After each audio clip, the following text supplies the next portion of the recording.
go after that. See you later.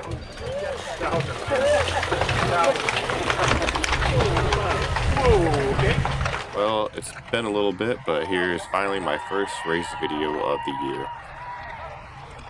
Some of the reasons why I haven't made any videos this year have been a few new bikes I've been racing, hadn't had GoPro mounts on them, and I was doing lots of adjustments, and that just wasn't a priority. Also, new work schedule means that I haven't had a lot of time, and editing the videos does take quite a bit of time. And the other reason is my fitness just wasn't really where I wanted it to be, but lots of it had to do with adapting to my new work schedule. But this week, I finally got my GoPro mount on this bike working. I was feeling really good, and I actually had some time the next day to edit this. But since I haven't done one of these in a while, I messed up and forgot to start my Garmin at the beginning of the race. Got to fix it around the third lap. 6 p.m. race has changed a lot from last year. Team is pretty small in the 6 p.m. Lots of people are doing the 7 p.m. now. So in this race, it's only me, Luis, and Margot. And Margot is still suffering a bit of road rash from a crash on Sunday. And there's a little bit less people racing in general than last year, which actually makes Seward a lot easier. Last year, my rule of thumb was you had to be in the top third of the race, otherwise you would just get stuck in traffic. But with this amount of people, you could actually go to the back, recover for a few laps, and then make your way to the front again when you want to attack. So that's what I do for these first few laps. I'm just sitting in the pack, because I know nothing's going to happen yet. Well, I'm always looking for a breakaway, so I see a few people off the front, and I want to join them, hopefully get them all to work together, because even a break like this can get away.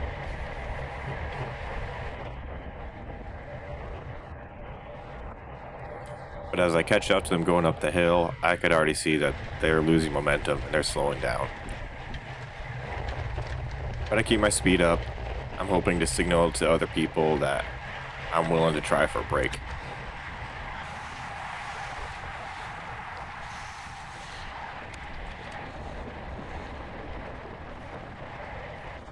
But here I know we're going too slow.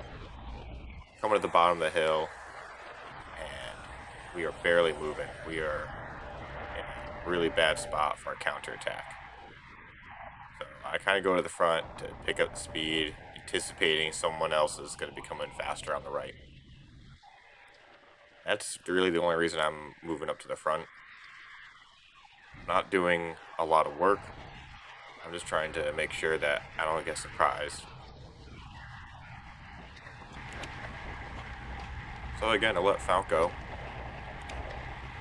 Trying to see if someone else wants to chase. Trying to feel out the competition. As you can see, I pull off to the right during the descent. I'm barely doing anything. No one is coming around. This is kind of how the race goes.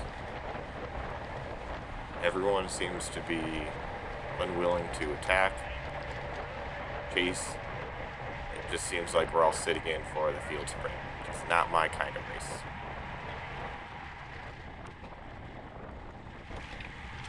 Again, we're not going fast enough.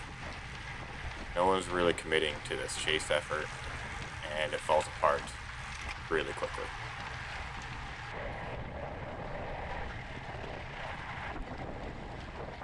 So at this point, I'm pretty sure break isn't going to happen. So even when Oliver counters and people chase, I just have a feeling that no one's going to be working together, and anything like that is just going to fall apart.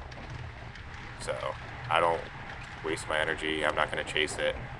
So yeah, go back in the pack, and I start coming up with a plan B.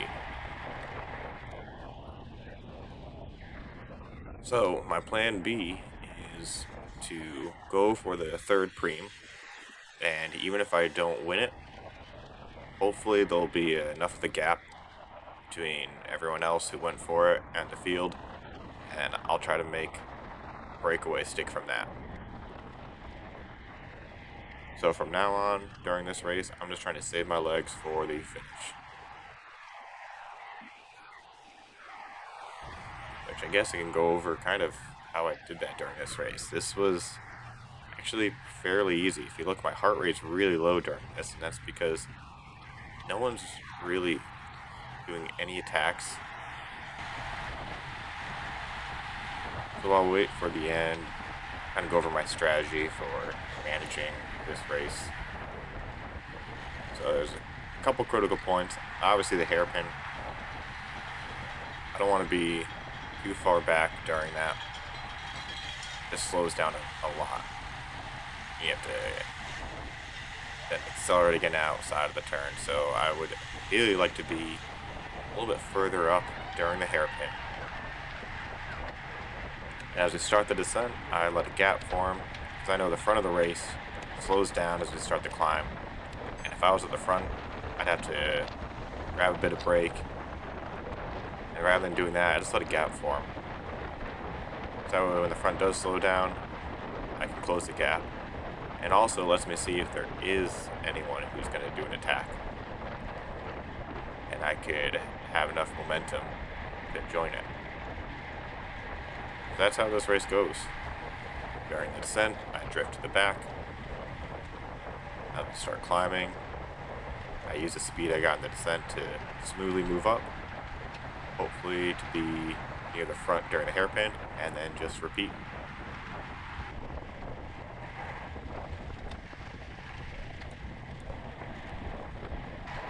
And that's Corey on the left, Center for Bike Repair in Seattle. He is proof that you don't need Lycra to be fast.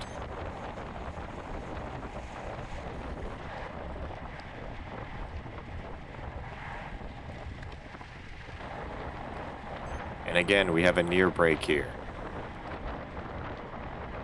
Got separation. I let him know.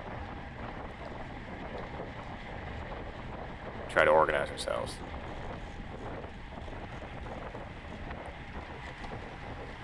But again, just going too slow. Field catches us before we even really do anything.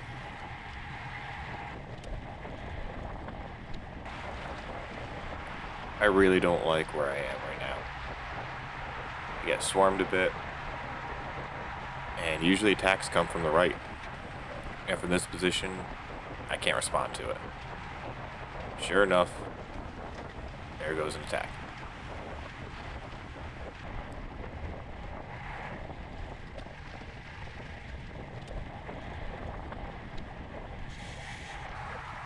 So I've been stuck in the back for a bit. I couldn't really see the front. Knew Margot was up there, so I asked her about the brake. Hey Margot, is there still a sound brake?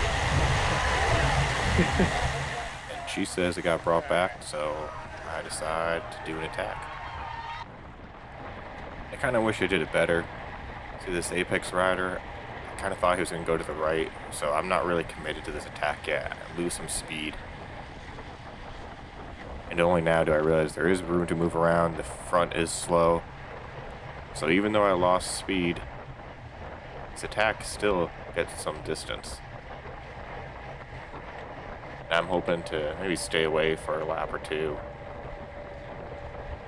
Hopefully even get the preem. So this is the 6 p.m. race I want. I want it to be fast during this descent. And I know that there are people in the field who can do this, because they just chase me back. It's all single file again. So I tried to get this Apex rider to roll through, and maybe we could just keep this pace up.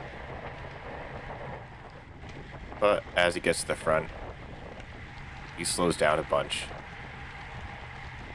This is why brakes are not working tonight. As soon as people get in the front, they just slow down so much and leave us vulnerable to another counterattack. In this case, it's coming from me.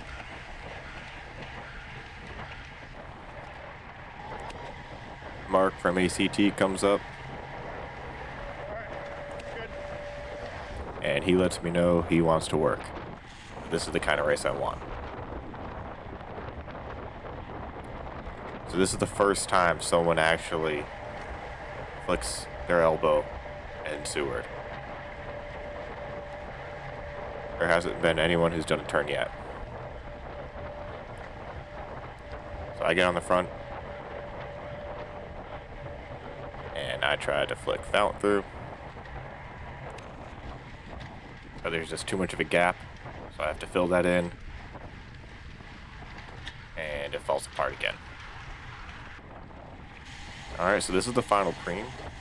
And again, my plan was to go for it. And really what I was kind of hoping for is this mix right in front of me after the preem. But right here, we slow down again. This is the worst.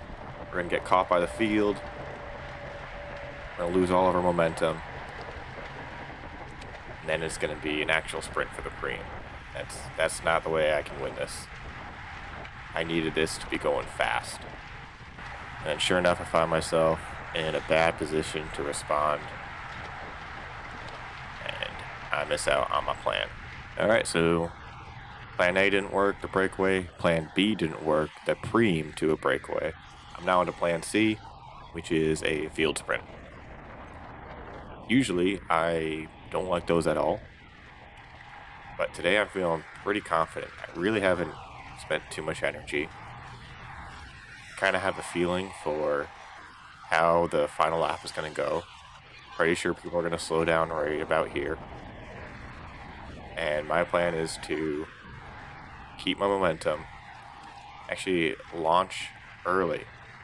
Because lots of the people in this field, when they're at the front waiting to sprint, they slow down so much that even though lots of the people in this field can make more power than me in a sprint, I think I'm going to be able to carry enough speed going up this climb to negate that. Alright, 2 laps to go. Now I'm trying to make sure I'm in a good position. Don't want to be too far back. I also don't want to be in the front. So this is the position I want to be in for the last lap. I want to have this right side open, the front to be slow, and I'd carry the speed I got from the descent up this climb. I didn't want to get in the front of this lap, but I want that same scenario to happen on the final lap. That's the only way I could win this. Alright, final lap. My heart rate is low. 150s is a good spot for me. So right about here, start planning my move to the outside of the turn. Start increasing the speed just smoothly. I don't want to launch too early. I want to surprise everyone right as we start that steep part of the climb. That's when I want to hit my max speed. Get a little box in. My path I want on the right isn't open yet. That's a delay. But here's looking good. Now it's Taco Time Rider. He gets out of the saddle, and I got a choice: left side or right side of him. I picked the right. He shifts over to the right a bit, pushes me into the really loose gravel. I have to stop my sprint, move over to his left side, and try to catch back out in this field. And I know it's lost for me. There's no chance. The worst part is, I'm still able to move up pretty far at this field sprint. So I know the front was not very fast at the beginning of this, and that was a perfect recipe for me. Alright, let's look at that again. Here I'm faced with that decision, left or right. The left looks pretty crowded, so I move over to the right.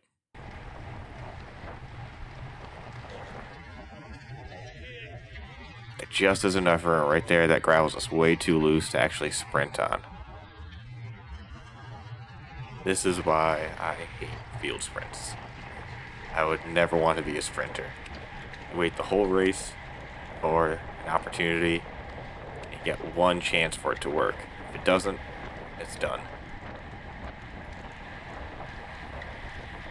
But can't wait to come back next week and try it again.